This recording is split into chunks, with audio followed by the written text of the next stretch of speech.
les profs. Prenons quelques minutes pour comprendre le transhumanisme. Le transhumanisme, c'est un courant de pensée qui prône l'utilisation des nouvelles technologies pour améliorer l'humain. Améliorer ses capacités physiques, ses capacités intellectuelles, lutter contre les maladies et même contre la mort. C'est une quête vers une post-humanité qu'on symbolise avec ce logo H+. Le mouvement est porté par de grandes entreprises de nouvelles technologies, notamment en Chine et dans la Silicon Valley, dont Google et Facebook. Les transhumanistes se basent sur les technologies NBIC, nanotechnologie, biotechnologie, informatique et sciences cognitives. Ce sont des technologies dont le progrès est exponentiel. Ici, on voit la puissance de calcul des ordinateurs qui double à peu près tous les 2 ans. Elle est donc multipliée par 10 000 en 30 ans. Quand elle aura atteint la puissance de calcul d'un cerveau, on peut prévoir un emballement du progrès.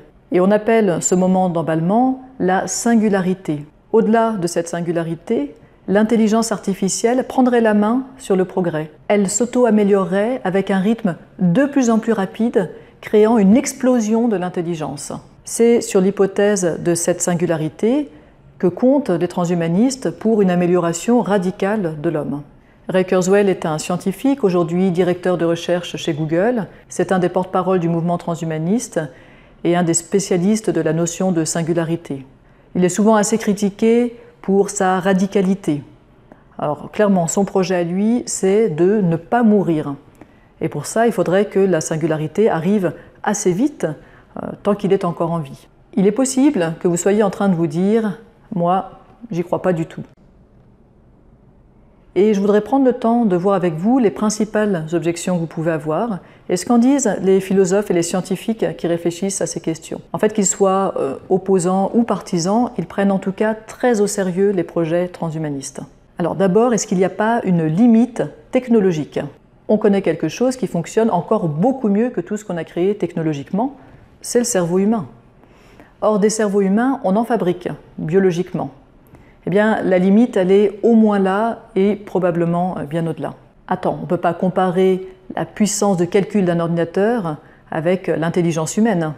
Si on prend le temps d'y réfléchir, on se rend compte qu'il n'y a pas de spécificité de l'intelligence humaine.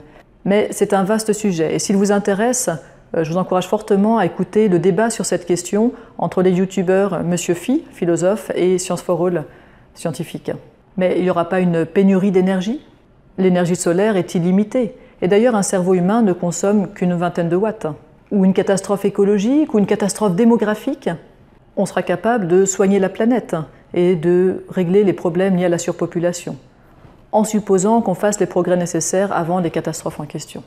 Est-ce qu'il n'y a pas le risque d'une guerre mondiale qui nous fasse tous régresser? Quelle que soit l'impression que puissent vous donner les médias, on vit dans une paix historique. Il n'y a jamais eu aussi peu de morts violentes proportionnellement. Alors pour une petite dose d'optimisme, écoutez Michel Serres sur ce sujet. Mais est-ce que les hommes vont accepter le projet transhumaniste sans sourciller? Laurent Alexandre, médecin français, remarque que l'homme n'a jamais renoncé au progrès.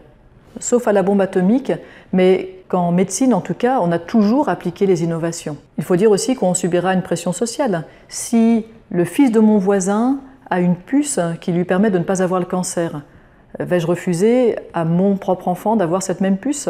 Enfin, et c'est peut-être le plus important, il s'agira d'une transformation continue. On ne va pas nous demander un jour de cliquer sur « oui » pour devenir post-humain. On prendra de petites décisions progressivement. D'ailleurs, on est probablement déjà en chemin vers la post-humanité avec les progrès qu'on accepte aujourd'hui. Par exemple, le smartphone. Et alors, c'est pour quand? Ray Kurzweil annonce la singularité pour 2045. Mais on l'a vu, il est très partisan et c'est plus intéressant de se tourner vers Nick Bostrom, philosophe suédois, qui a interrogé des spécialistes en intelligence artificielle. Il leur a demandé à quelle date ils situeraient avec une très grande probabilité la singularité. La médiane des dates annoncées par les chercheurs, c'est 2075.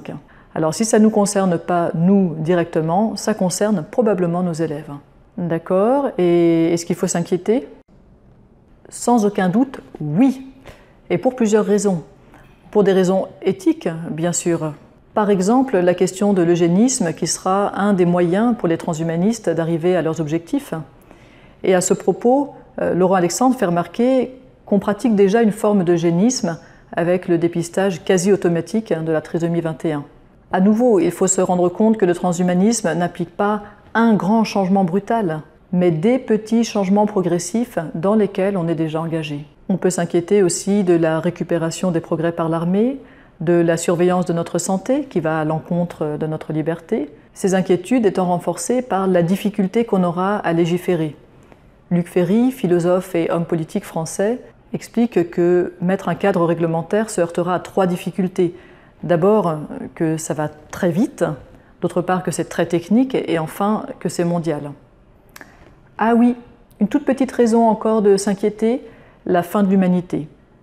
En 2015, Bill Gates, le fondateur de Microsoft, Elon Musk, PDG de Tesla, et Stephen Hawking, physicien, ont tous les 3 alerté le public sur les dangers liés à l'intelligence artificielle. Soit par l'utilisation par une personne mal intentionnée d'une arme hyper puissante qu'on n'imagine pas encore, soit parce que l'intelligence artificielle prendrait des décisions qui ne vont pas dans notre intérêt, ou on peut imaginer encore d'autres scénarios catastrophes. En fait, il faut réaliser qu'après la singularité, c'est l'inconnu. Alors la post-humanité est une des issues possibles, mais la fin de l'humanité est une autre des issues possibles. Après avoir parlé de ce qui est inquiétant et avoir annoncé la fin de l'humanité, je voudrais quand même prendre le temps pour une vision plus nuancée. Le transhumanisme est aussi porteur de bonnes nouvelles. Mark Zuckerberg, fondateur de Facebook, a annoncé l'éradication du cancer d'ici 2100. Plus généralement, la perspective que nous et nos proches vivions longtemps, voire éternellement, en bonne santé, n'est-elle pas réjouissante? Ou est-ce qu'au contraire, c'est un danger pour l'humanité? On considère généralement que la mort fait intrinsèquement partie de notre humanité. Et c'est sage, dans la mesure où pour l'instant, la mort est inévitable. Mais ça rend aussi difficile de répondre à cette question. La vieillesse et la mort sont-elles nécessaires pour être humain? Et si on pouvait les éviter, est-ce que la sagesse serait de s'imposer ces souffrances? Et nous, profs, dans tout ça? D'abord, j'espère vous avoir convaincu que le transhumanisme, la singularité et plus généralement l'avenir que nous préparent les nouvelles technologies sont des sujets essentiels et qu'il convient donc d'en parler avec nos élèves. Par ailleurs, le mouvement transhumaniste apportera avec lui au fur et à mesure des questions inédites. Questions de morale, questions d'éthique, questions de philosophie. Il nous faudra réfléchir à ces nouvelles questions pour apporter des éléments de réponse à nos élèves. Et il faudra aussi qu'on leur apprenne à avoir par eux-mêmes une réflexion sur des sujets inédits. On a vu les dangers qui accompagnent le transhumanisme. Et d'après Nick Bostrom, le rôle essentiel de l'homme aujourd'hui, il est peut-être de conduire le progrès sur une route compatible avec nos valeurs. Alors transmettons des valeurs qui sont au cœur de l'humanité. Transmettons ce à quoi nous tenons, le respect de l'autre, la solidarité, l'affection, la tolérance, la soif de connaissance, l'aspiration au bonheur, le respect de la vie sous toutes ses formes.